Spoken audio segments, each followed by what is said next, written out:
Beralih ke Jawa Timur, Saudara, Direktorat Tindak Pidana Ekonomi Khusus Bareskrim Polri menggeledah 3 perusahaan emas ilegal di kota Surabaya dan Kabupaten Sidoarjo, Jawa Timur. Penggeledahan dilakukan untuk mencari bukti tindak pidana pemurnian emas dan tata niaga emas ilegal yang sebelumnya telah menjerat 3 tersangka. Penggeledahan salah satunya dilakukan di PT Simba Jaya Utama, Kabupaten Sidoarjo. Sebelumnya, Bareskrim menggeledah paksa 5 tempat lain di Nganjuk dan Surabaya.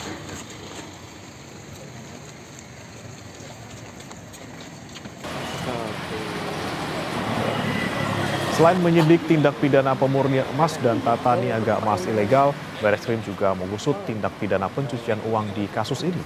Sebelumnya, polisi sudah menyita perhiasan hingga emas batangan yang beratnya mencapai 80 kg. Maksud kami 60 kg. Guna menguatkan pembuktian serta dalam rangka pengembangan perkara yang saat ini sedang dilakukan penyidikannya oleh tim penyidik Direktorat Tindak Pidana Ekonomi Khusus Bareskrim Polri, pada hari ini penyidik di tim Direktorat Bareskrim Polri kembali melakukan penggeledahan, upaya paksa penggeledahan di 3 lokasi yang merupakan perusahaan pemurnian dan jual beli emas di wilayah kota Surabaya maupun Kabupaten Sidoarjo, Provinsi Jawa Timur. 3 perusahaan yang kami sebutkan di atas bahwa ini digeledah, dilakukan upaya penggeledahan dalam rangka memperkuat pembuktian terkait dengan proses pemurnian dan tata niaga jual beli emas ilegal yang melibatkan para tersangka dari 3 orang yang telah saya sebutkan di atas, TW, DW, dan BSW. Dan untuk informasi penggeledahan perusahaan emas ilegal akan dilaporkan jurnalis Kompas TV Alfian Rahman dan juru kamera Hilmi Ardiantovani dari TKP di Sidoarjo. Selamat pagi Alfian, apa saja bukti yang didapat polisi dari penggeledahan di Sidoarjo khususnya?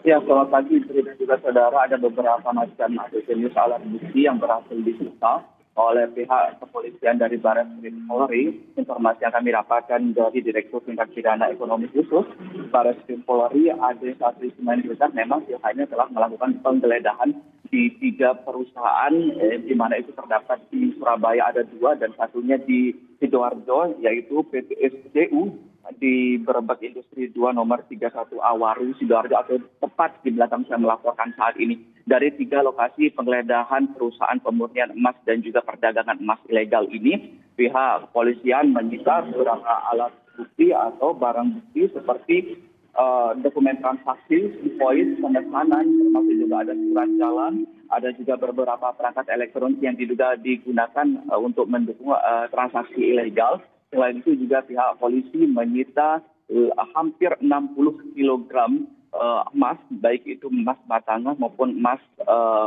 perhiasan. Begitu jika kami rinci lebih lanjut, polisi menyita sebanyak 8,16 kg emas dalam bentuk perhiasan dan sisanya 51,3 kg emas dalam bentuk batangan yang diperkirakan atau yang ditaksir ini beredar juga saudara, harganya bisa mencapai lebih dari 150 miliar rupiah. Untuk saat ini pihak kepolisian masih terus mengembangkan potensi adanya tambahan tersangka ataupun tambahan barang bukti, di mana yang kami dapatkan informasi hingga saat ini, sudah ada 3 tersangka yang ditahan begitu dibawa ke Bareskrim, ada inisial TW, DW dan juga BSW.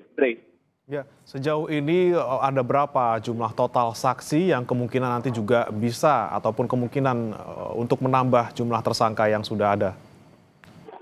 Ya, Dre dan juga saudara, hingga saat ini sudah ada puluhan saksi yang diperiksa dari 5 lokasi sejak penggeledahan dan juga penyidikan yang dimulai pada Februari lalu. Ternyata ada 5 lokasi, baik itu di Nganjuk seperti toko emas Nganjuk, terus juga ada di salah satu rumah terduga tersangka yang ada di Tampomas Surabaya, dan juga yang terakhir kemarin ada 3 perusahaan ilegal pemurnian dan juga perdagangan emas ilegal begitu yang ada di Sidoarjo dan juga Surabaya. Tentunya kasus ini akan masih terus berlanjut. Diawali dulu polisi berhasil mencoba menyelidiki dari perkara TPPU dan juga pertambangan ilegal yang berhasil diungkap di Kalimantan Barat yang diduga dari tambang tersebut yang beroperasi sejak 2018 hingga 2022, total transaksi ini yang sudah berhasil diungkap oleh PPATK termasuk juga pihak kepolisian bisa mencapai 25 triliun rupiah. Dan ini memang masih terus polisi mengejar jejaring dari para tersangka termasuk juga yang berada di wilayah Jawa Timur maupun di Surabaya Raya. Baik, 3 tersangka sudah ditahan, ada 2 atau puluhan saksi yang sedang diperiksa untuk mendalami kasus ini. Terima kasih Alfian Rahman dan juga juru kamera Hilmi Ardianto Fani melaporkan langsung dari Sidoarjo, Jawa Timur. Selamat bertugas kembali.